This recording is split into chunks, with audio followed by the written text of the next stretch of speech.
народе привести к победе социализма.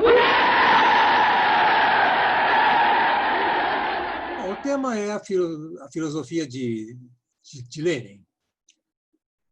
Começo, então, com o inevitável boa tarde, uma tarde um pouco chuvosa aqui em São Paulo.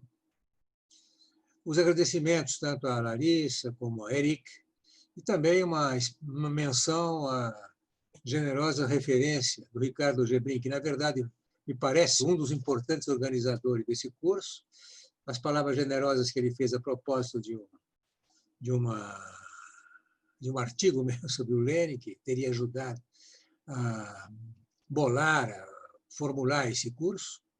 Agradeço muito, embora achando que é sobretudo a generosidade dele.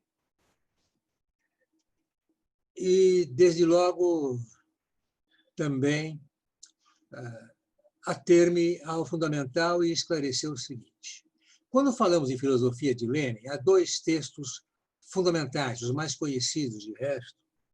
Um é o Materialismo e Empírico-Criticismo, que é um texto que ele escreveu em 1908. Outros são os Cadernos da Dialética, que ele escreveu durante a guerra, quando estava internado na Suíça, durante a Primeira Guerra Mundial, com muito tempo para leitura, que ele aproveitou magnificamente. O primeiro texto, Materialismo e Empírico-Criticismo, é o que me importa mais discutir,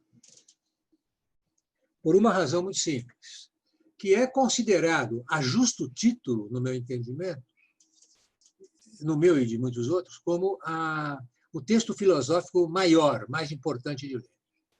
Os Cadernos sobre Dialética, como o nome diz, escritos em 1916, talvez meditados um pouco antes, enfim, no contexto, aqueles 3 anos entre internamento na Suíça e a ida para então Petrogrado, a partir da Revolução de Fevereiro, logo depois da Revolução de Fevereiro, 17, portanto, entre 14 e 16, são estudos dele 14 e 16, 8 anos posteriores aos do Materialismo e Empírico-Criticismo, são textos que mereceriam uma discussão à parte, apenas são textos muito mais próprios a uma análise minuciosa, porque ele não estava pensando em publicar e fez anotações extremamente precisas sobre textos de muitos filósofos, materialistas antigos, e principalmente Hegel, tanto que alguns chamam esses cadernos de cadernos sobre a lógica de Hegel, sobre a dialética.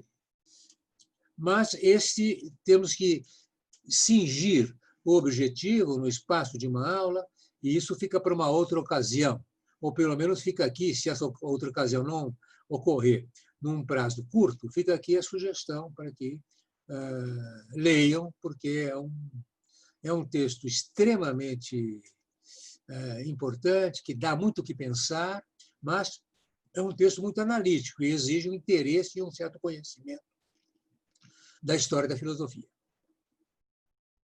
Maior do que o do materialismo e empiricismo, porque exatamente em se tratando de um texto que ele tinha intenção de publicar, como de fato publicou no ano seguinte, em 1909, ele escreve, então, para um público mais geral.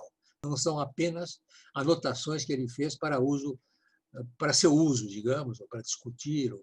Então, o primeiro texto importante não é esse. O primeiro texto interessante que vale a pena assinalar, na trajetória, primeiro texto filosófico, na trajetória do Lenin, é de 1894, quando ele tinha 24 anos. E ele escreveu O que são os amigos do povo. O texto era consagrado à defesa do marxismo contra as críticas de uma revista populista, no sentido russo do termo populista, chamada Russkoye Bogatstvo. Meu russo é muito sofrível, para não dizer nulo, que quer dizer a riqueza russa. E ele responde a um autor conhecido e já veterano, tanto assim que tinha polemizado com Marx em outros contextos, chamado Mikhailovsky. E Mikhailovsky estava empenhado em desacreditar cientificamente o marxismo. sustentando que o materialismo, a doutrina do materialismo econômico, assim se referia à obra de Marx e de Engels, estabeleceria o caráter, eu cito, o caráter absoluto do processo dialético e pretenderia explicar tudo pela tríade tese, antítese e síntese. Lenin lembra que essa objeção de má-fé, que a dialética seria uma espécie de panaceia, aqui está a tese, depois a antítese, depois a síntese, uma espécie de mecânica, o raciocínio mecânico, sob o nome de dialética, na verdade, o raciocínio mecânico.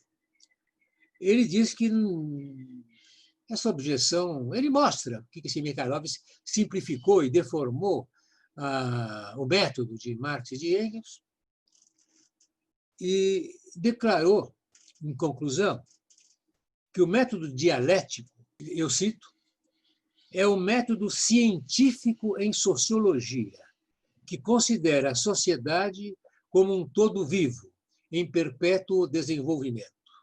E acrescenta ainda, nesse mesmo contexto, nesse mesma obra de 1894, que Marx encarava o movimento social como um encadeamento natural de fenômenos históricos, submetido a leis que não somente são independentes da vontade, da consciência e dos desígnios do homem, mas, ao contrário, determinam sua vontade, sua consciência e seus desígnios.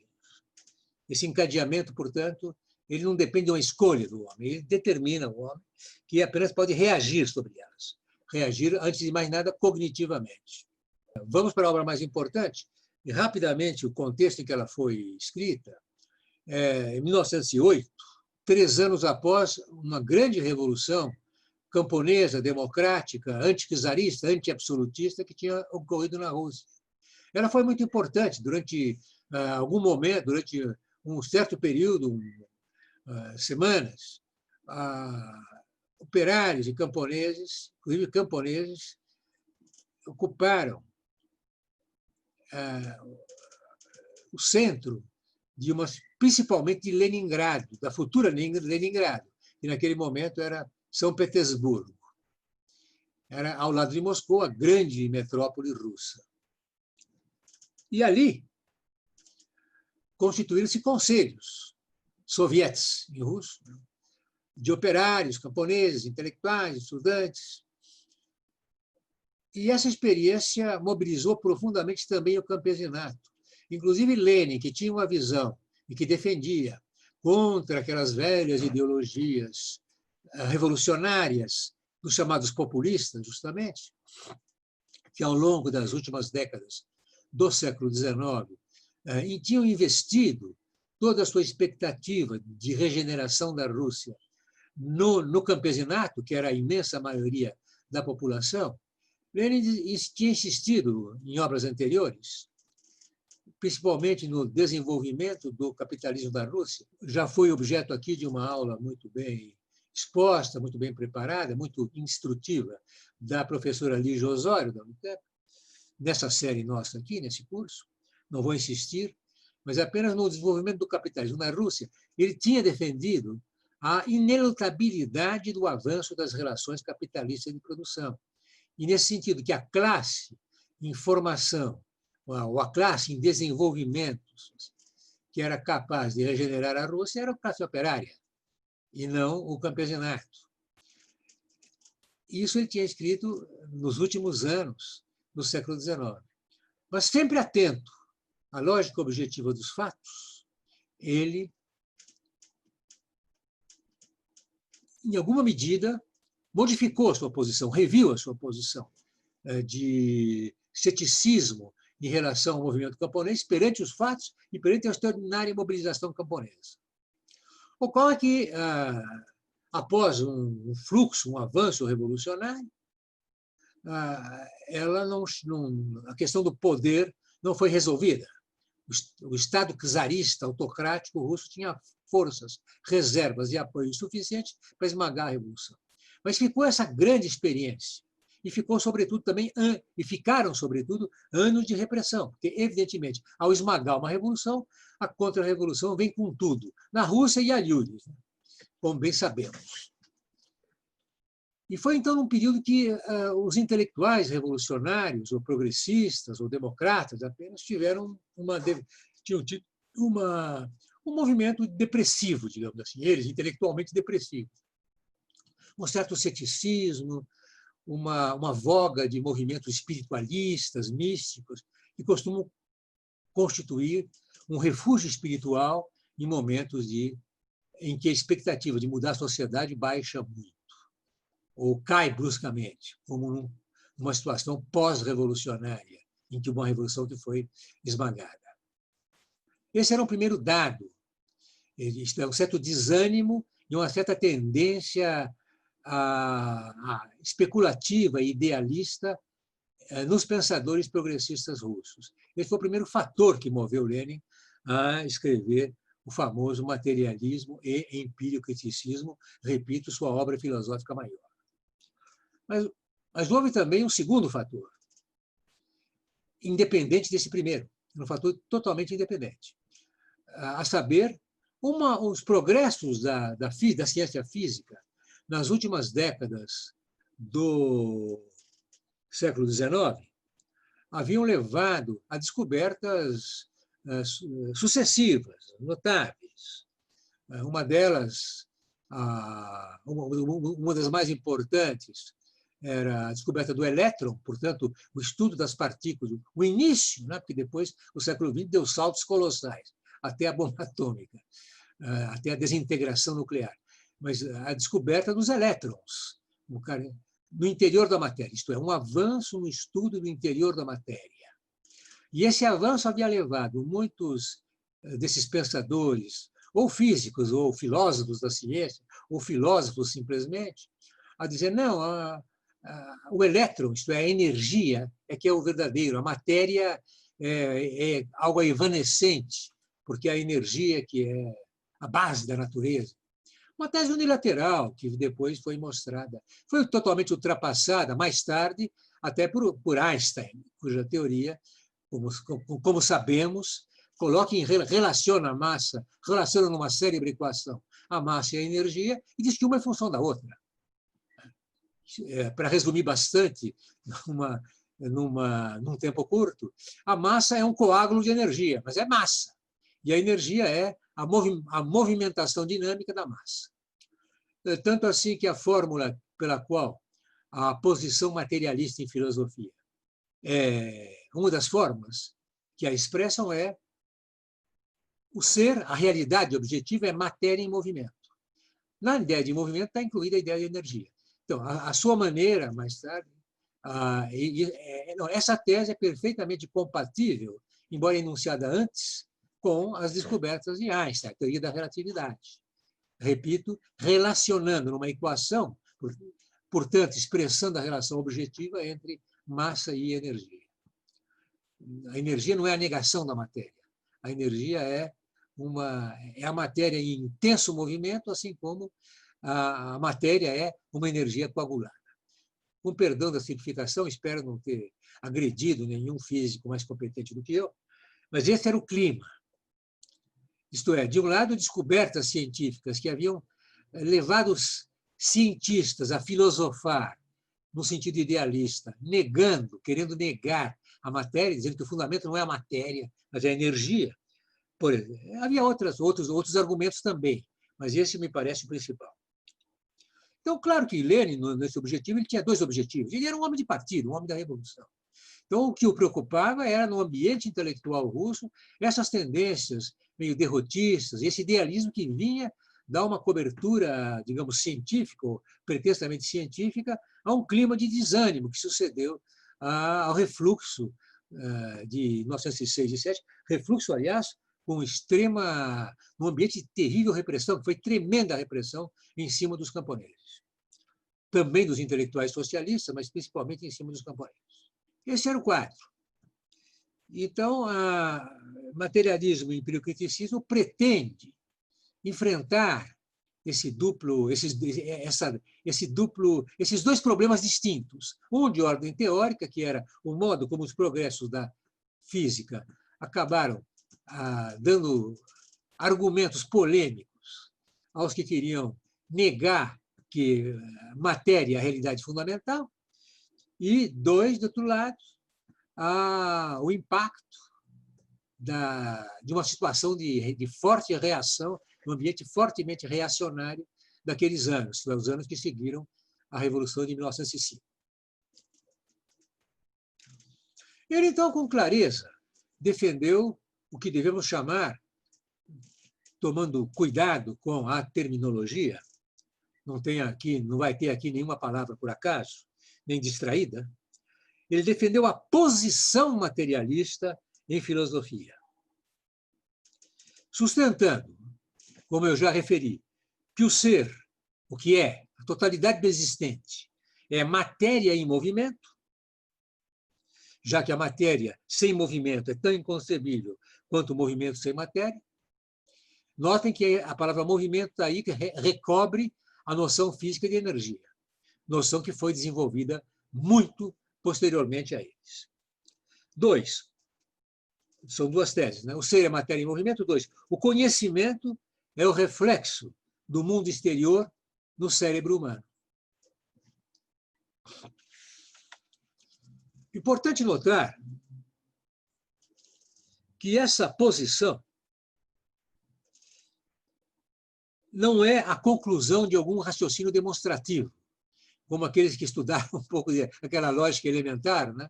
Todos os homens são mortais, Sócrates é homem, logo Sócrates é mortal. Não há nenhum raciocínio cuja conclusão possa ser o ser é igual à matéria. Assim como, complementarmente, não há nenhum raciocínio que possa provar que o fundamento de tudo é Deus.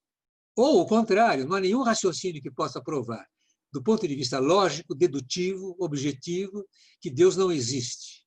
São posições filosóficas, umas mais fundamentadas do que as outras. E eu direi por que a posição materialista me parece muito mais fundamentada que a posição idealista.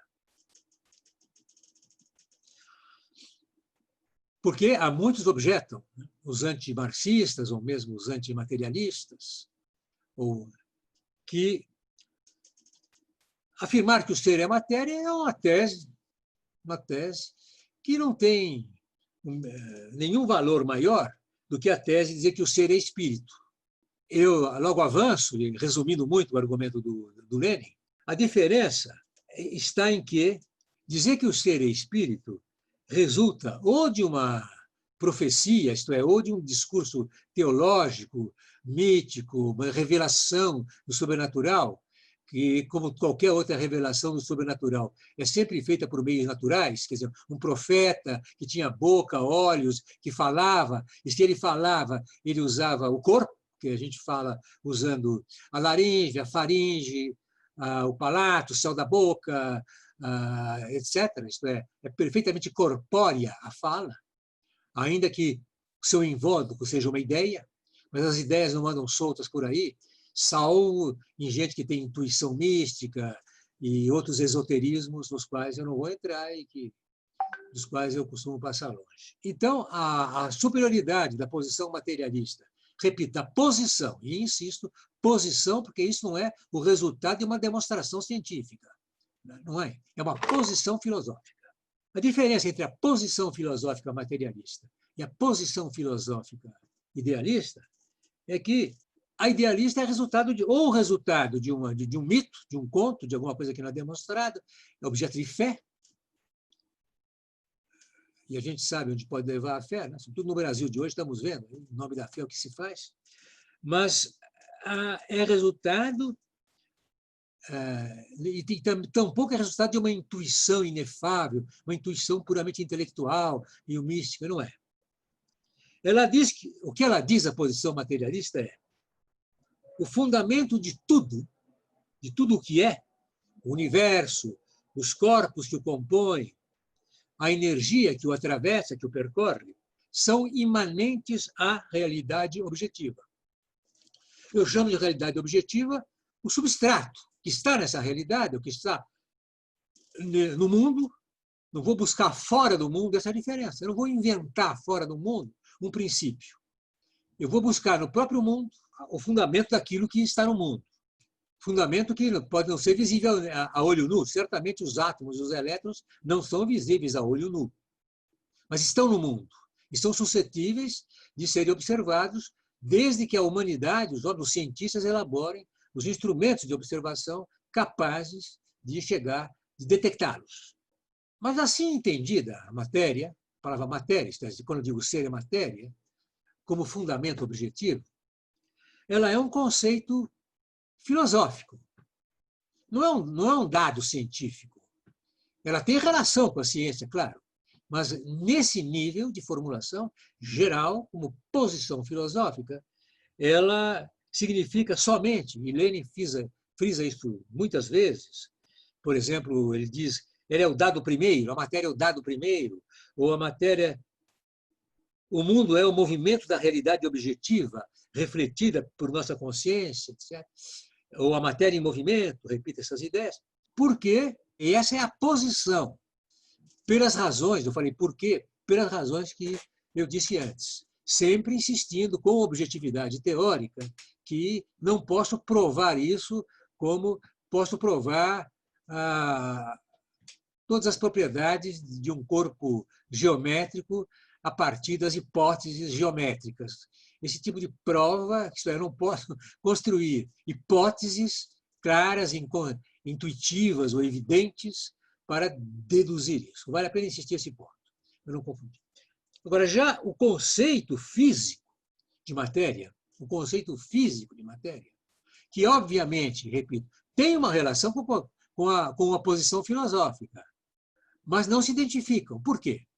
Porque a posição filosófica é uma só, diz, a realidade é objetiva, é o dado primeiro, está fora de nós.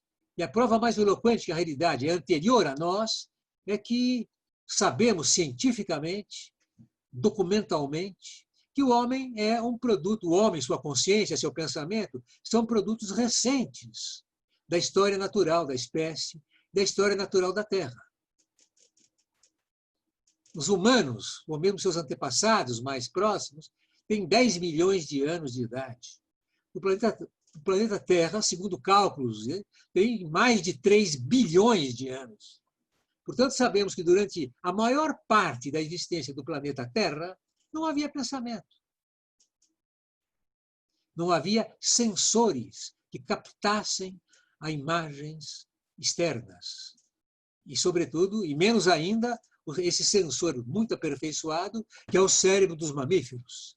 E, sobretudo, dos primatas, e dentre esses primatas, do Homo sapiens. Esses instrumentos são muito posteriores. Portanto, nós sabemos positivamente que o real, a realidade concreta e objetiva, é muito anterior ao conhecimento que dela podemos ter.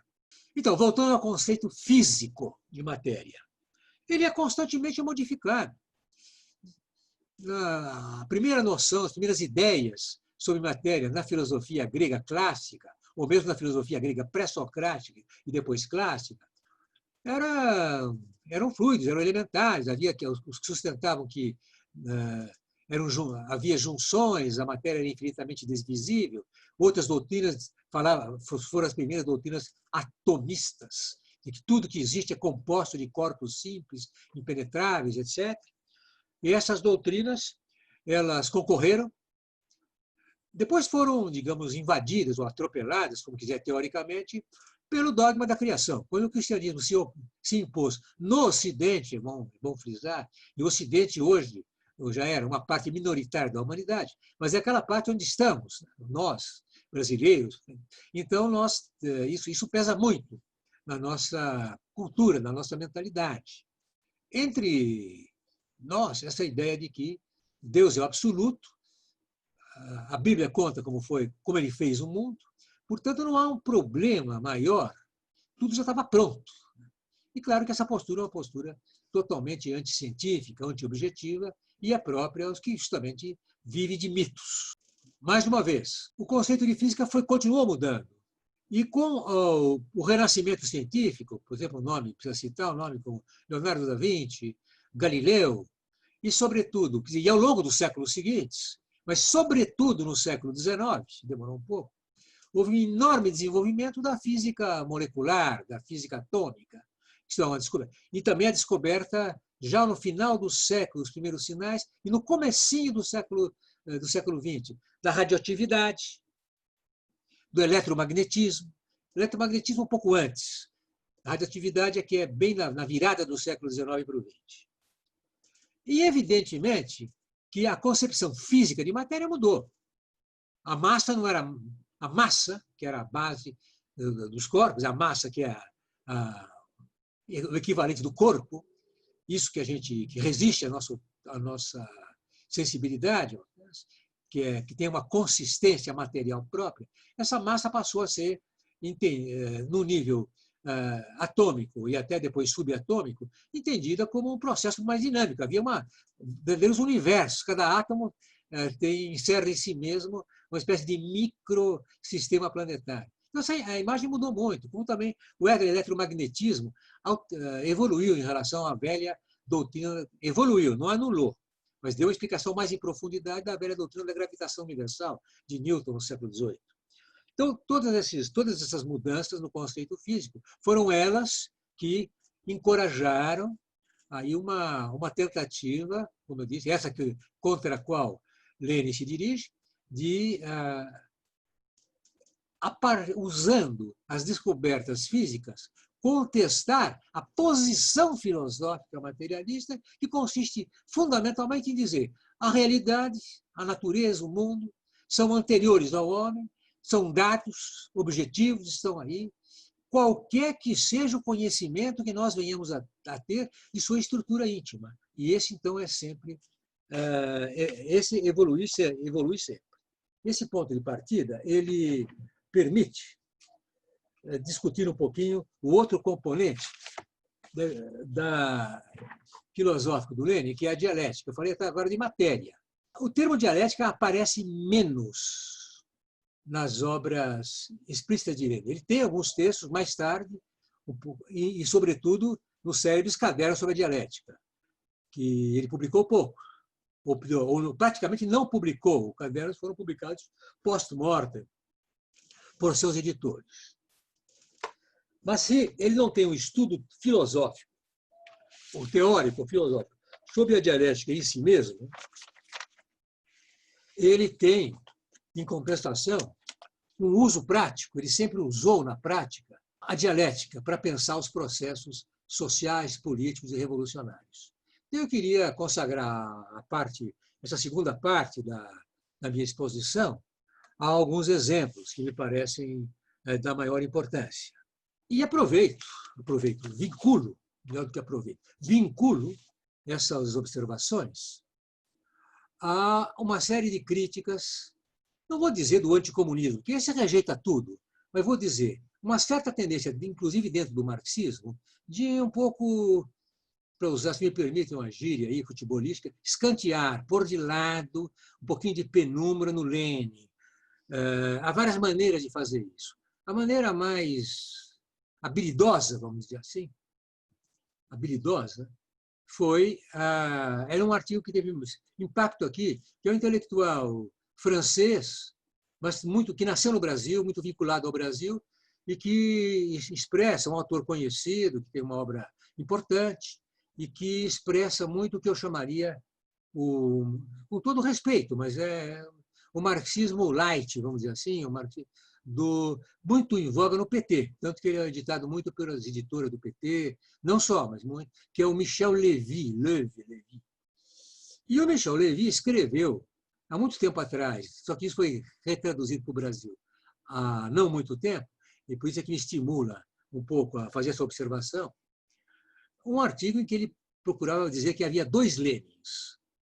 Aliás, o nosso camarada morreu recentemente, uma morte prematura, sem relação com essa peste negra, que é Augusto Bonicori, que escrevia muito, pode encontrar os textos dele no portal Grabois.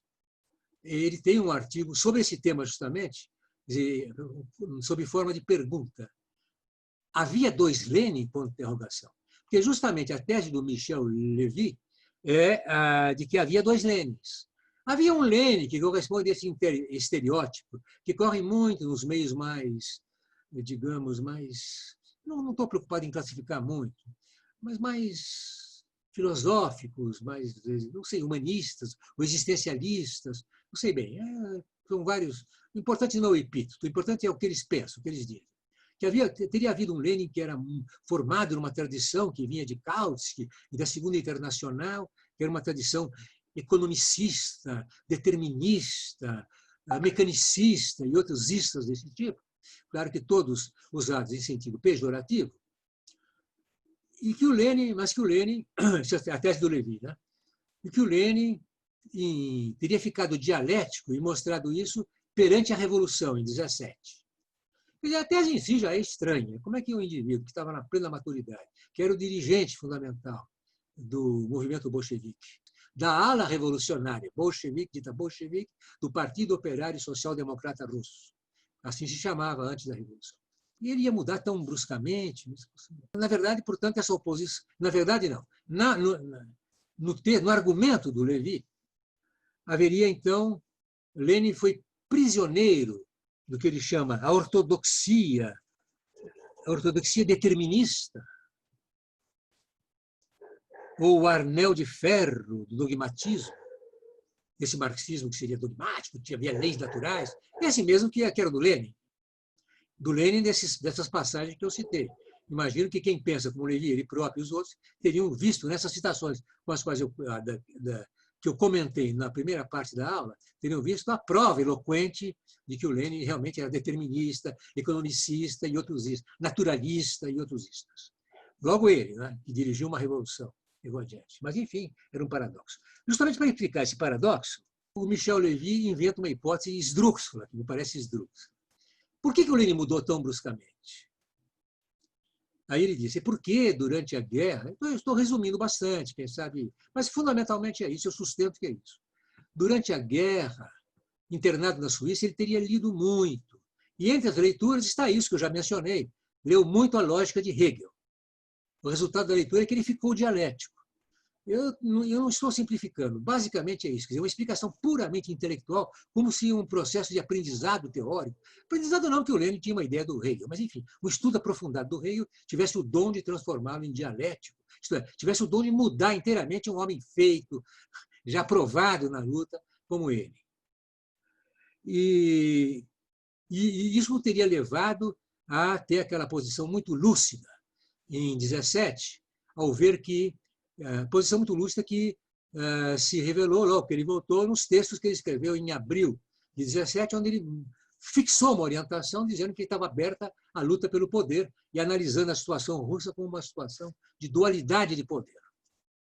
Isto é, havia um poder, depois da queda do czar, um governo burguês, conservador, que tentava arrumar as coisas, e acabou sendo dirigido pelo Kerensky, e um governo revolucionário, e um poder revolucionário encarnado nos sovietes de soldados e marinheiros e camponeses, porque, como dizia bem o Lenin, que eram soldados, eram camponeses uniformizados, porque a base do recrutamento daquelas tropas que tinham sofrido uma hecatombe no front durante a Primeira Guerra Mundial eram camponeses.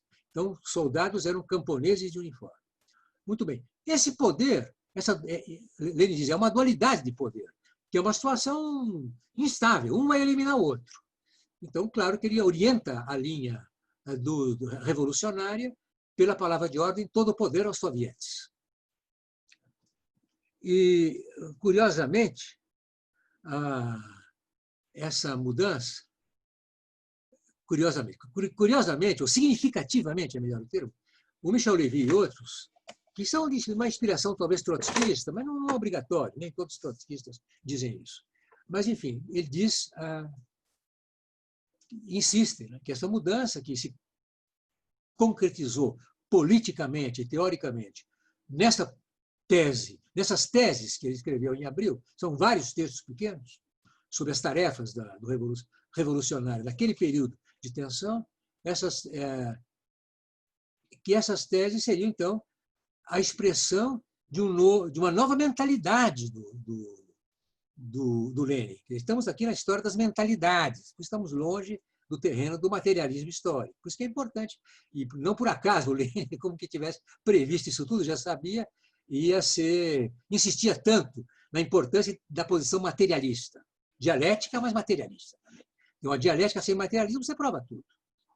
A dialética anda solta no espaço, aí pode provar tudo. Provar que Deus existe, que Deus não existe, que houve um começo no cosmos, não houve começo no cosmos, que a matéria é divisível ao infinito, ou que a matéria tem corpúsculos que são indivisíveis, pode provar tudo. Isso foi o grande Immanuel Kant que já mostrou isso na sua chamada dialética transcendental, que é a terceira parte da crítica da razão pura. Então, com essa explicação, isto é, que Lenin dirigiu a revolução com êxito a partir de abril, com grande lucidez, antecipando seus fatos e mostrando as orientações, com a palavra de ordem, todo o poder aos sovietes, porque tinha lido a lógica de Hegel e abandonado o seu determinismo anterior. Tem uma explicação totalmente intelectualista, digna daquelas histórias das mentalidades, do grupo análise, coisa parecida. E isso me impressionou muito. Eu falei, mas não pode. Como é que um homem como ele, que é inteligente, chega a uma posição dessa? Como é que sustenta uma posição dessa? E eu me recordo que uma vez eu discuti isso com ele, muito tempo atrás, quando saiu o artigo dele na França. Eu estava no exílio e perguntei a ele, diga uma coisa, entre a leitura das teses, ou melhor, da grande lógica, da lógica de Hegel, e a elaboração das teses de abril 17, o único fator, segundo você, é o efeito dessa leitura no cérebro do Lenin? Não haveria um outro fator, talvez mais importante do que esse? E ele, que estava cansado de conhecer a história da Revolução Russa, não hesitou, mas bateu. E eu repeti a pergunta. Não houve nada de importante na dinâmica da Revolução Russa entre 16, quando Lenin leu e estudou a lógica de Hegel, e abril de 17, quando Lenin formulou o programa revolucionário dos bolcheviques, não houve nada disso. Ele continuou hesitando, acho que ele disse, houve sim, vou lembrar você, uma coisa que está cansado de saber. Houve uma revolução em fevereiro de 17, sovietes levantaram-se, apoiados pelos soldados, e derrubaram o czar, prenderam o czar. Então, a tal revolução burguesa, democrática, tinha sido realizada. Apenas foi uma revolução incompleta, porque foi uma revolução burguesa, e parte da burguesia estava no poder, correu para o poder. Isso para mostrar quais são as consequências de uma posição idealista, até para compreender um processo revolucionário. E sempre na mesma perspectiva, e chegando perto já do encerramento, eu queria reforçar algo que eu disse antes de comentar essa interpretação que eu critico sobre a dinâmica da evolução intelectual do Lenin. Não que o Lenin não tenha mudado. Houve uma grande mudança, sim, no Lenin, mas determinada não por uma aventura intelectual dele solitário, mas pela chamada traição social-democrata em 14. Agora, não creio que eu tenha tempo para entrar nisso, porque a gente tem que centrar num assunto e entender os limites de uma exposição. Mas eu só quero ressaltar que o Lenin, sim, ele evoluiu. Como, aliás, rapidamente eu tinha mencionado antes, eu discutia a atitude dele perante o campesinato, que quando ele quis provar que a classe fundamental da Revolução, isso no final do século XIX, era a classe operária, ele escreveu o desenvolvimento do capitalismo na Rússia, mostrando que ele estava inscrito na lógica objetiva do desenvolvimento histórico. Mas que, perante a grande dinâmica e o ímpeto revolucionário das massas camponesas em 1905, ele passou a considerar mais seriamente a possibilidade daquilo que mais tarde ele foi o artífice, a Aliança Operária e Camponesa, que deu à Revolução uma grande maioria de massas. E era inédita em relação à tradição marxista, que só falava em Revolução Operária, não Revolução Operária e Camponesa. E foi essa uma invenção de Lenin. Uma invenção, uma criação de Lenin, mas não uma invenção da cabeça dele. Foi a capacidade de tirar consequências políticas da observação da dinâmica objetiva do processo histórico. Mas, enfim, eu vou dar um outro exemplo, esse exemplo, que é um dos textos maiores que ele escreveu, que ele compôs em 1902, que é Que Fazer, o célebre Que Fazer. Que Fazer é um livro extremamente importante, normalmente é considerado o livro, a base da teoria do Partido Revolucionário, e certamente há muito disso, há algo importante, e que, como antecipação não antecipação, porque ele usou os meios, a técnica do tempo dele. E alguns até ficam um pouco, não diria desapontados, mas estranham um pouquinho e dizem, mas o que é que ele propõe? Qual é a resposta mais importante, ou a primeira resposta à questão que fazer, que é o título do livro? Ele diz, que fazer é fundar jornais, e um jornal central, revolucionário para toda a Rússia. Isso em 1903. 1902. Todo o combate entre a Revolução e a Contra-Revolução no século seguinte, ou nos 120 anos seguintes, até o tempo que estamos, é a guerra de propaganda, a luta de ideias, de programas, de projetos. E o Lenin tinha isso claríssimo. Apenas no tempo dele, o principal instrumento de propaganda era o jornal, dos pequenos jornais de fábricas, pequenas folhas, até um órgão central que conferisse ao movimento uma visão geral da política do Estado russo e do combate revolucionário. Então, mas, além disso, a importância do que fazer está na percepção dialética, embora ele nem mesmo use o termo, ele praticou a dialética, sem ficar dizendo que estava fazendo dialética, que qualquer um pode constatar ou abrir o livro e ver que um dos capítulos conclusivos, talvez, o mais conclusivo. Não, outros podem dizer outra coisa, que não quero eu dizer qual é o capítulo mais conclusivo, criar um falso problema. Se chama a classe operária combatente de vanguarda da democracia. Quer dizer, estávamos em 1902. O czarismo era um regime feudal, policial, implacável com a oposição, enforcando os que faziam atentados terroristas, deportando para a Sibéria, enfim, tudo aquilo que mesmo quem conhece muito pouco da história russa já sabe. Não preciso insistir. Diferentemente da tradição, e aí sim, de um certo mecanicismo, que o mecanicismo existe, apenas Lenin não era mecanicista. Diz, bom, cada classe tem seu projeto político. O feudalismo, que é uma monarquia descentralizada, com todo o poder local nas suas mãos. Por isso que a monarquia moderna, mesmo absolutista, ergueu-se para limitar o poder do feudal. A burguesia prefere um governo também centralizado, mas não demais, e com um bom parlamento que ela possa exercer influências legais e mais ilegais que legais, prêmios, prebendas, suborno, o que for, que ela possa controlar os interesses industriais e bancários possam controlar o órgão político parlamentar e o presidencial, ali onde temos regimes presidencialistas. Isto é, a cada interesse de classe corresponde um tipo de revolução. Mas o que Lenin vê na Rússia é que, dada a imensidão da massa camponesa, dada a limitação do desenvolvimento capitalista e, portanto, a limitação da força relativa da burguesia, a classe operária, que era pujante, pequena também, mas pujante e combativa, deveria assumir os interesses de classe políticos da burguesia, que seria uma democracia representativa, para impor-se na cena política e estar na melhor posição para um desdobramento da Revolução. Na hora que ele escreveu isso em 1902, você não podia adivinhar nem a Primeira Guerra Mundial, que a Guerra Mundial ia destroçar a própria Rússia, ia criar um caos político que até acelerou os processos, a tal ponto que a burguesia tomou o poder diretamente em fevereiro de 17 e não conseguiu se sustentar. A classe operária, aliada aos camponeses, chegou ao poder em outubro. Mas há algo mais dialético do que atribuir a uma classe social uma tarefa que pertence a outra, que pertenceria a outra, num esquema mecânico de raciocínio. Reconhecer que o interesse político da classe operária, no primeiro momento, pode ser a democracia. É isso. Então, eu termino por aqui e agradeço o interesse. E, mais uma vez, agradeço o convite. Vou novamente mencionar o Ricardo Gebrim, que me fez o convite diretamente, e aos companheiros, a Eric e a Larissa também, que ajudaram decisivamente essa realização. Muito obrigado.